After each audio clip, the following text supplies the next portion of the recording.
Mi proceso de migración hoy es la base para la creación de este podcast y ha sido la base para la grabación de los episodios que ya han escuchado.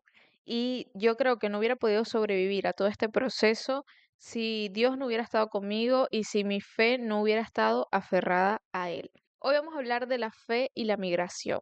Para mí, hablar de la fe a veces se vuelve un poquito complicado cuando lo hablo en público porque me aterra ser juzgada por lo que creo, pero siento que es un tema que sustenta mi vida y que está bueno que se hable porque quizás hay otras personas que se sienten identificadas conmigo. En todo este tiempo, desde que decidí salir de Venezuela hasta el punto de hoy, he tenido altos y bajos en relación a mi fe.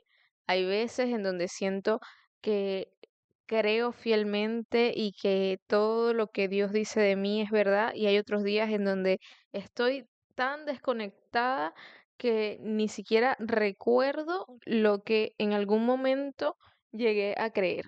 Y hace un par de semanas me sentí así. Tuve un colapso emocional. El 90% de las razones de por qué colapsé se resumen a que soy una persona migrante en un país sumamente distinto al mío y tuve un colapso.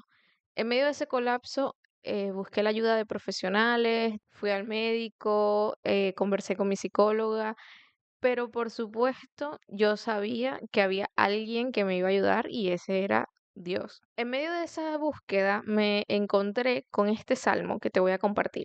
Es el Salmo 91. Dice, Señor mío, tú has sido nuestro refugio de generación en generación. Y es un salmo que ya yo conocía, pero cuando comencé a indagar de dónde venía, me voló la cabeza y te voy a compartir un poquito sobre esto. La persona que escribe este salmo también fue migrante. Y en el momento en que escribe este salmo, todavía no había llegado al lugar al que Dios le había dicho que llegaría, no había llegado a su destino final. Y no solo fue migrante, sino que también fue ciudadano de dos naciones, o sea, tenía nacionalidad de ambas naciones. La historia es así. Este niño nace de una familia hebrea que estaba viviendo bajo el dominio egipcio. En el momento en el que nace, hay un decreto para eliminar a todos los niños y su mamá crea un plan para salvarlo. La cosa es que ese plan funciona y él llega a ser adoptado o rescatado por la hija del faraón, es decir, la hija del gran gobernante, del presidente. Y aquí es cuando te digo que entra el tema de la doble nacionalidad, porque él es criado bajo la cultura egipcia, va a la escuela y aprende el idioma, pero la chica que lo rescató buscó a su mamá para que fuera quien lo amamantara y lo acompañara durante sus primeros años de vida. Y su mamá también le inculcó la cultura hebrea, le inculcó el idioma y él se desarrollaba perfectamente en ambas culturas y en ambos idiomas. Pasa el tiempo y a mí me gusta pensar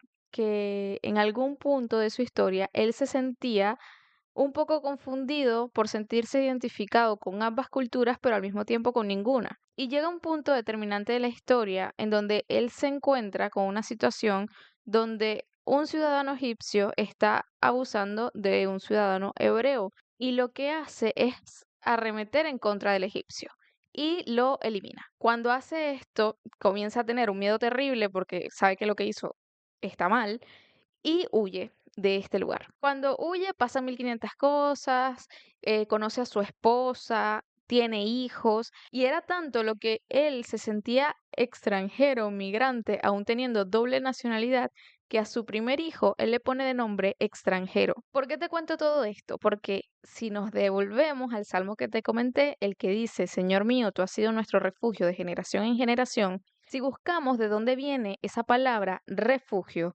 nos encontramos que viene del hebreo, es decir, este salmo está escrito en hebreo, a pesar de que quien lo escribió hablaba perfectamente el lenguaje de Egipto. Y esa palabra refugio en el original significa Mahom y se puede traducir como hábitat, lugar de vivienda, residencia, residencia permanente. Y ahí es cuando a mí me impresiona. Porque si tú eres migrante, al igual que yo, sabes el peso que tiene eso, residencia permanente. Es muy loco, es impactante decir, Dios mío, Tú eres nuestra residencia permanente de generación en generación. Y no solo el término residencia permanente, sino que diga de generación en generación. La mamá de Moisés, que es quien escribe este salmo, era migrante. Sus hijos fueron migrantes. Él era migrante. Y que él pueda decir, tú eres nuestra residencia permanente de generación en generación, es un nivel de fe y de confianza en Dios muy fuerte, muy grande. Cuando yo encontré esto en ese momento de colapso que tuve hace par de semanas, sentí mucha paz, sentí mucha tranquilidad, porque de verdad que es agobiador sentir que dependes de personas que ni siquiera saben que existes, que dependes de una oficina de migración que ni siquiera conocen tu historia, que ni siquiera saben quién eres, por qué estás aquí.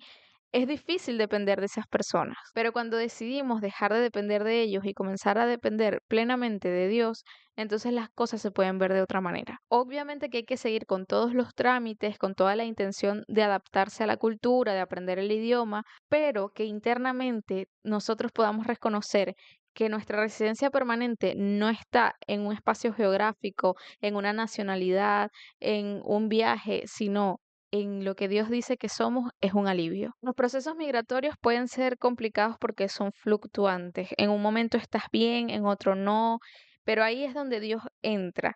Porque cuando habla de permanencia, se habla de que nada cambia, solo sigue siendo igual. Entonces, aunque todo alrededor esté fluctuando, esté cambiando, se esté modificando, hay algo que no cambia y es el amor que Dios tiene para nosotros. Y esta es solamente una de las tantas historias que hay en la Biblia acerca de personas que tuvieron que salir de su lugar de origen. Y eso a mí me da esperanza, me da alivio saber que Dios estuvo con esas personas en sus procesos de movimiento, de migración, y que así como estuvo con ellos, va a estar conmigo y no me va a dejar. Entonces, mi mensaje para ti hoy es que sé que es difícil, sé que a veces confiar cuesta, pero que Dios está al tanto.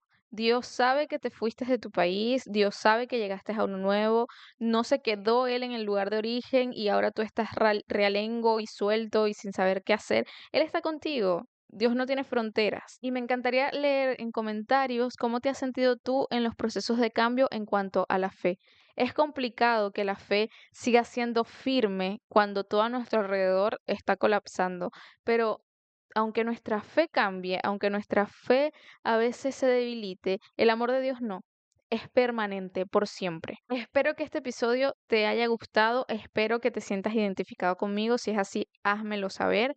Muchas gracias por escuchar este episodio y nos escuchamos en el siguiente. ¡Chus!